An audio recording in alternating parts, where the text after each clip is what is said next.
Kıymetli izleyicilerimiz, Almanya'nın içinde bulunduğu koronavirüs durumu hiç de iç açıcı değil.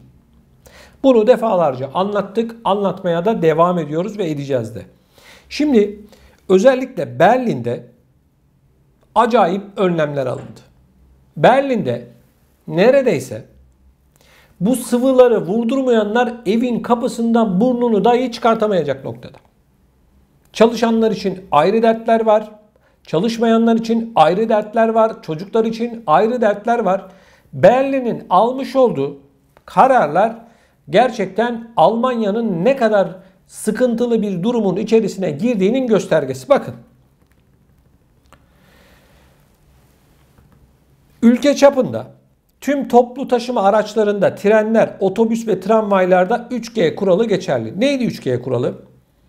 Aşı tam olacak ya da yenmiş olacaksın koronayı ve PCR testin olacak. 3 tanesi. Olmazsa toplu taşımayı kullanamıyorsun. Yani araçlara binmek için aşılı olmak, koronayı atlatmış olmak ve bir de negatif PCR testine ihtiyacın var. Bakın. Çalışanlarla ilgili de akıllara durgunluk veren başka bir durum. Yalnızca aşılanmış, iyileşmiş veya test yaptırmışsa bu kişi çalışabilir. 3G kuralı. Yoksa çalışamazsın. İşveren seni istediği gibi tazminatsız bir şekilde bunu yaptırmadığın için işten atabilir. Aşılı ve iyileşmiş kişiler durumlarını sarı aşı karnesi ya da dijital aşı pasaportuyla belgelemek, bunlar yoksa resmi bir korona negatif test sonucu ibraz etmek zorunda. Almanya'da işverenler haftada 2 test, devlet ise 1 kez ücretsiz test yapılmasına imkan sağlıyor. Diğer yandan işveren kuralları uygulamazsa ceza alacak. Ayrıca 3G'ye uymayan çalışanların maaş kesintisi, hatta işten çıkartılma riski de bulunuyor deniliyor. Artan korona vaka sayıları nedeniyle birçok eyalette federal yasaların yanı sıra eyaletlerde ek kısıtlamalar, kendilerine özgü ek kısıtlamalar getirdi. Berlin Senatosu bakın yeni kararlar aldı, neler aldı. Özellikle kapalı mekanlara girişte 2G ve 2G Plus uygulamasıyla aşı olmayanlara yönelik kısıtlayıcı tedbirler hayata geçirildi. Yani ne diyor biliyor musunuz? Aşı olmayanlar öyle ya da böyle mecburen seve seve gidip koşup kollarını açacaklar, aşı olacaklar diyor. Ama söze gelince aşı olmak zorunlu değil. Şimdi ben buradan şunu anlıyorum. Şu an Almanya'da biliyorsunuz yaklaşık 25 milyon kişi aşı vurdurmadı. Bu insanları aba altından sopa göstererek sıvılandırmak, aşılanmak istiyorlar. Anlaşılan bu.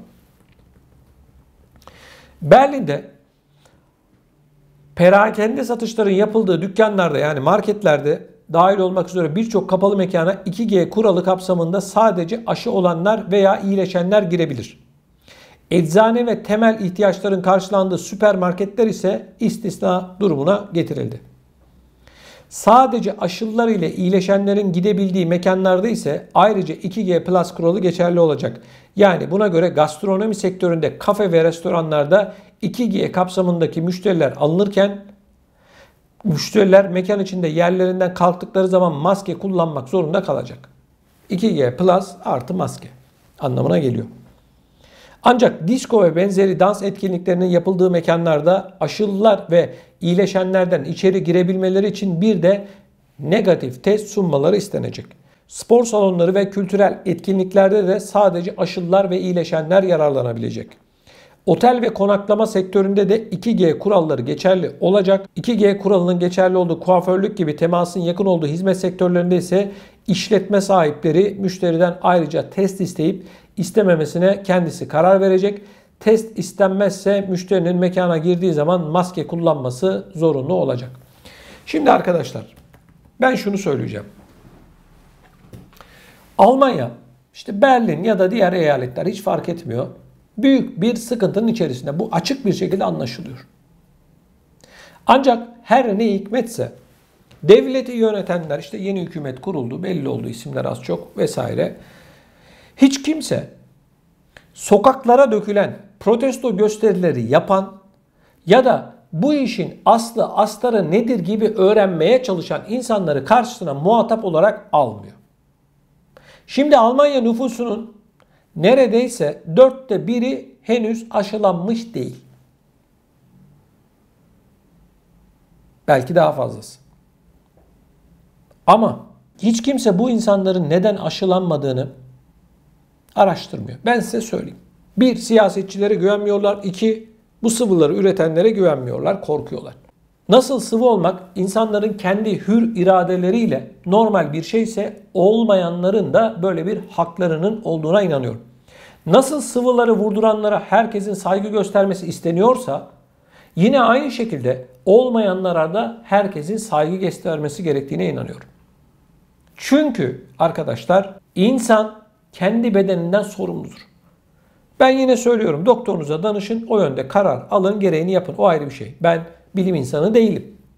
Ama öyle bir noktaya geldi ki bu az önce anlatmış olduğum kısıtlamalar, sıvı olmayanlara bir kere saygı yok. 2, hayatları kısıtlanıyor. 3, adeta toplumdan dışlanıyor. 2. sınıf insan muamelesi görüyorlar. Buradan şunu söylüyoruz. Sıvı olmayanları bundan sonra daha da büyük sıkıntılar bekliyor. Yandınız. Türkçesi bu. Hiç lafı eveleyip gevelemeye gerek yok. Diyorlar ki ya olacaksın ya olacaksın. Başka bir şansın yok diyorlar. Şimdi baktığımızda arkadaşlar, ben şunu anlamakta gerçekten çok zorlanıyorum. Demokrasi diyorlar, insan hakları diyorlar, insan sağlığı diyorlar. Tamam, güzel. Peki bu sıvılarla ilgili birileri bir eleştiri yaptığında ya da bir şey söylediğinde neden dikkate alınmıyor? Berlin'de yüz binlerce insan sokaklara döküldü, protesto gösterileri yaptı. Paris'te yaptı, Zürih'te yaptı, Oslo'da yaptı, Amsterdam'da yaptı. Her yerde yapıldı. Bu yüz binlerce, milyonlarca insan toplamda neden arkadaşlar, neden bu insanlar hiçbir şekilde kale alınmıyor? Ne istiyorlar bunlar? Para mı istiyorlar, pul mu istiyorlar? Ne istiyorlar bu sokaklardaki insanlar? Bu insanların istedikleri tek bir şey var. Benim sağlığıma dokunma, hayatımı kısıtlama diyorlar. Şimdi tabloya baktığımızda vaka sayıları artıyor. Hayatını kaybeden insanların sayıları artıyor. Her şey bir yıl önceye dönüyor. Kardeşim, siz o zaman bu zaman zarfı içerisinde almış olduğunuz tedbirler hiç demiyor musunuz? Ne işe yaradı ya? Madem öyle niye bu kadar vaka sayısı arttı? Hiç kimsenin bu konuyla ilgili olarak ne hikmetse, yetkililerden bahsediyorum, bizleri yönetenlerden, ağzını bıçak açmıyor. Bakın, beni sakın lütfen yanlış anlamayın. Tekrar tekrar söylüyorum. Ben sıvı karşıtlığı falan yapmıyorum. Herkesin kendi karar vermesi gereken bir şey. Lütfen gidin doktorunuza danışın. Benim söyleyeceğim bu. Ben burada bu işin yönetilmesinde çok aciz olduklarını, devlet yöneticilerinin acziyet içerisinde olduğunu, beceriksiz olduklarını söylüyorum. Benim düşüncem bu yönde. Eğer becerikli olsalardı, İnanın burada ben aylardır bunu, siyasetçileri eleştiriyorum. Özür dilerdim. Ama bugün vaka sayıları artıyorsa, günlük hayatını kaybeden insanların sayısı artıyorsa ve çok hızlı bir şekilde yayılıyorsa, bu siyasetçilerin başarılı olduğunu ben söyleyemem. Kusura bakmayın. Hatice'ye değil, neticeye baktığımız zaman tablo her geçen gün ağırlaşıyor. Almanya hükümet sözcüsü çıktı, söyledi. Almanya tarihinin en kötü dönemlerinden birini yaşayacak dedi. Çok yakında. Robert Koch Enstitüsü'nün başkanı çıktı. Vaka sayıları açıklanandan daha yüksek dedi. Bu ne demek? Vaka sayıları da saklanıyor arkadaşlar. 60 bin deniliyor, 100 bin aslında. Ben söylemiyorum bunu. Robert Koch Enstitüsü'nün başkanı söyledi. Geçtiğimiz günler ben bununla ilgili de haberi de daha önce beni takip edenler bilir, anlatmıştım. Bir yalan var ortada. Bir dolan var. Halkı da kandırıyorlar. Halkı kandırıyorlar arkadaşlar. Bir senaryo yazmışlar, halkı oynatıyorlar. İnsanların ekonomileri bozuldu, psikolojileri bozuldu, sosyolojileri bozuldu, her şey bozuldu. Ama artık doğal olarak insanlar soruyor. Nereye kadar, ne zamana kadar? Yani her şeyin bir son durağı vardır değil mi arkadaş? Bir sonu vardır yani. Bu işin sonu ne zaman? Ne zaman bitecek? Bilim insanı ağzını açmıyor. Siyasetçi ağzını açmıyor. Kim? Sarı çizmeli Mehmet Ağa'ya mı soralım? Mehmet Ağa, ne zaman bitecek bu? Kardeşim, vatandaşa cevap vermek zorundasınız. Bilim insanıysan evet çıkacaksın. Ben şöyle öngörüde bulunuyorum diyeceksin. Siyasetçiysen bilim kurullarını çalıştıracaksın. Bu işi biz ne zaman bitireceğiz kardeşim diye yumruğunu masaya vuracaksın. Cevabı alacaksın. Halkınla paylaşacaksın. Siz ne yapıyorsunuz? Yaptığınız tek bir şey vaka sayısı açıklamak. Hastaneler doluyor, yoğun bakımlar doluyor demek. Bugün şu kadar kişi hayatını kaybetti diyorsunuz. Başka da bir şey yok. Başka hiçbir şey söylediğiniz yok. Maskeyi takın, mesafeyi koruyun. Okulları kapattık. Devam mecburiyeti yok. Otobüse, metroya, bilmem neye binemezsiniz diyorsunuz. Ne yapıyorsunuz kardeşim siz? Başka ne yaptınız? Ne söylediniz? Hastaneler doluyor diye çıkıp açıklama yapıyor devlet yetkilileri. Tamam, madem öyle dolacağı belliydi. Biz aylardır söylüyoruz bunu. Niye yeni hastane yapmadın? Şimdi birileri şunu söyleyebilir. Ya kardeşim, bu kadar zamanda hastane mi yapılır? Yapacaksın.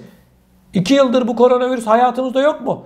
Yatak sayısını arttıracaksın. 2 yıldır ne iş yapıyorsunuz? Para mı yok kardeşim Almanya'da? Fransa'da, Hollanda'da, Belçika'da, İsveç'te, İsviçre'de. Bugün hastaneler dolduysa siz bunun önlemini almadınız demektir. Kıymetli izleyicilerimiz, bu konuyla ilgili olarak siz ne düşünüyorsunuz? Lütfen bunu bizimle paylaşın. Videonun altında bulunan yorum bölümüne yazarak gündeme getirilmesini istediğiniz konuları da bizlere aktarabilirsiniz. Biliyorsunuz ben tüm yorumları tek tek okuyorum. Sizlerden bir diğer önemli ricam, lütfen videolarımızı beğenmeniz ve hala kanalımıza da abone olmadıysanız mutlaka sizlerden abone olmanızı hasreten rica ediyorum. Yani videonun altında bulunan like tuşuna basıyorsunuz. Bir de yanındaki abone ol tuşuna, başka bir şey yok. Bedava bunlar, biliyorsunuz. Benim parmağım aşınır diyorsanız basmayın. Benim parmağımda yara çıkar diyorsan eğer o like tuşuna bastığımda biz de böyle bir şey istemeyiz tabii ki.